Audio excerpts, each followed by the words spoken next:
오늘의 사연을 시작합니다. 안녕하세요. 몇 년 전에 제가 겪었던 이야기입니다. 대학을 졸업하고 기간제 인턴과 계약직 및 아르바이트를 하면서 정규직 취업을 준비하던 시절이었습니다. 수입이 불일정하고 시골에 계신 부모님께 손 벌리기가 싫어서 특별한 경우가 아니면 외출도 하지 않고 조용히 집에서만 보내고 있었습니다. 그러던 중에 제가 살던 옥탑방 건물 1층에 편의점이 들어왔습니다. 편의점이 생기는 첫날부터 혹시 야간 아르바이트 할 사람을 구하지 않냐며 먼저 가서 말을 하였습니다. 제 상황을 이야기하며 야간 아르바이트를 부탁하였고, 갑자기 인턴이나 계약직이 돼서 출근하게 되더라도 새로운 아르바이트생이 구해질 때까지는 무조건 야간 근무를 해주는 조건으로 일을 하게 되었습니다. 게다가 같은 건물에 살다 보니 낮에 가끔씩 여사장님 대신해서 일을 해주기도 하였습니다. 그렇게 6개월 정도 일했을 때였습니다. 야간 출근을 해서 해야 할 일들을 후딱 처리를 하고 카운터에 앉아서 유튜브를 보고 있었습니다.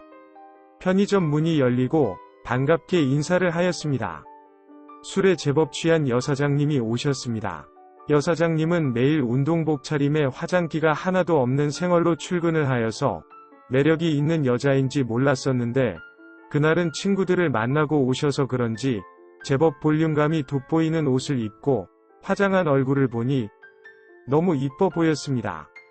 여사장님은 이 시간대는 손님도 별로 없지 않냐면서 편의점 앞 테이블에서 술이나 한잔 하자고 하였습니다. 일하기도 싫고 공짜 술에 이쁜 여자가 먹자고 하는데 거절할 이유가 없었습니다. 여사장님은 소주를 드셨고, 저는 혹시 손님이 오실지도 모른다면서 천천히 맥주를 마시고 있었습니다. 여사장님은 편의점에서 이것저것 가져다 드시면서 급하게 소주를 마셨습니다. 그러는 반면에 저는 맥주 한 캔만 들고서는 천천히 마시고 있으니 술맛이 안 난다면서 같이 마시자며 투정을 부리기 시작했습니다.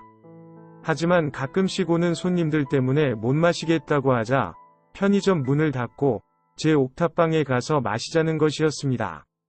이미 충분히 늦은 새벽 시간이라 손님도 거의 없고 피 끓는 20대에다가 백수라서 만나주는 여자도 없어서 많이 외로웠던 상황인데, 술 취한 여자가 같이 제 방으로 가자는데 거절할 이유가 없었습니다. 제 옥탑방에 들어가자마자 너무 외롭고 세상 사는 것이 힘들다면서 저를 뒤에서 안았습니다.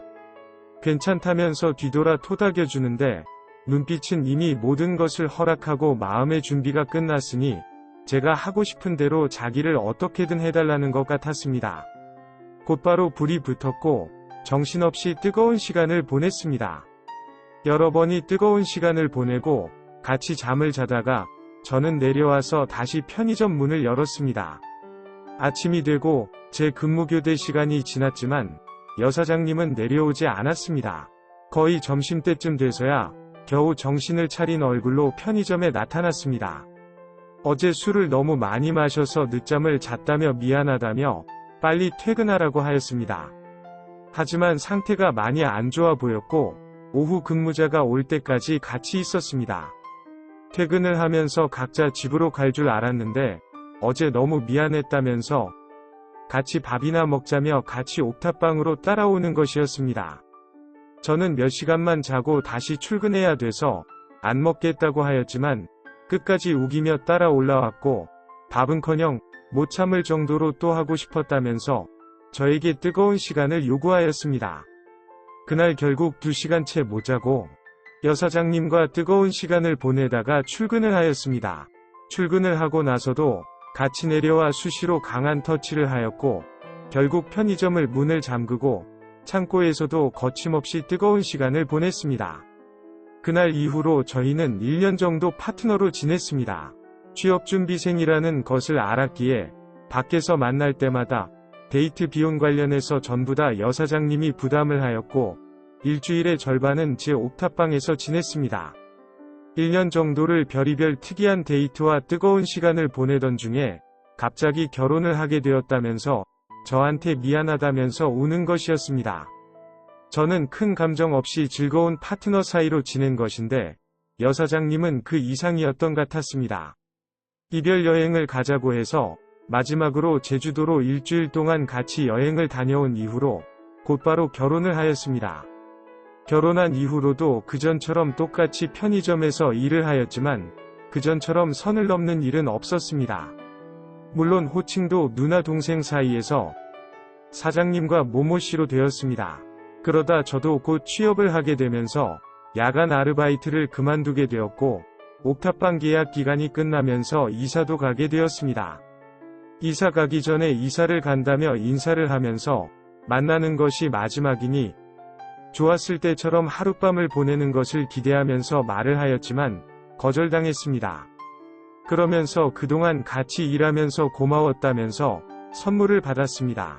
선물 안에는 남편의 감시가 심해서 행동을 조심하게 되었다면서 나중에 연락을 할 테니 꼭 받으라면서 제가 모르는 여사장님의 핸드폰 번호가 적힌 쪽지가 들어 있었습니다.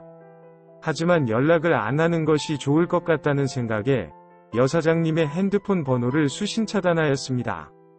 그렇게 여사장님을 잊고 살았습니다. 그런데 얼마 전에 우연히 제가 살았던 그 동네를 가게 되었고 궁금한 마음에 그 편의점을 가보았습니다. 여전히 일을 하고 있는 여사장님과 그 옆에는 놀고 있는 꼬마도 보였습니다. 어색하면서도 반가운 인사를 나눴고 그 꼬마가 여사장님의 아이라는 것도 그리고 그 아이가 전 남편의 아이라는 것도 그래서 2년 전에 남편과 이혼했다는 사실도 알게 되었습니다. 그리고 제 아이라는 것도 알게 되었습니다. 왜 자기 연락을 받지 않았냐면서 저를 원망하였지만 저는 아무 말도 하지 못했습니다.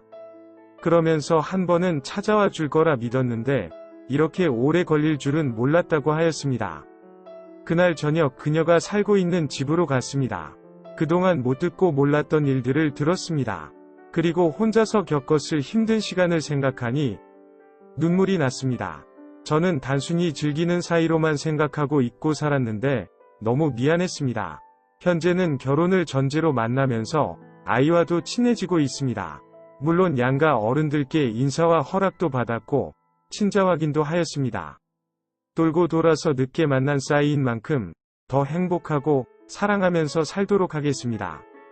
두서없는 제 이야기를 들어주셔서 감사합니다. 오늘의 사연은 여기까지입니다. 구독과 좋아요, 알림 설정 부탁드립니다. 긴 글을 읽어주셔서 감사합니다. 구독과 좋아요 꾹꾹 눌러주세요. 꾹꾹. 알림 설정도 꾹꾹 눌러주세요.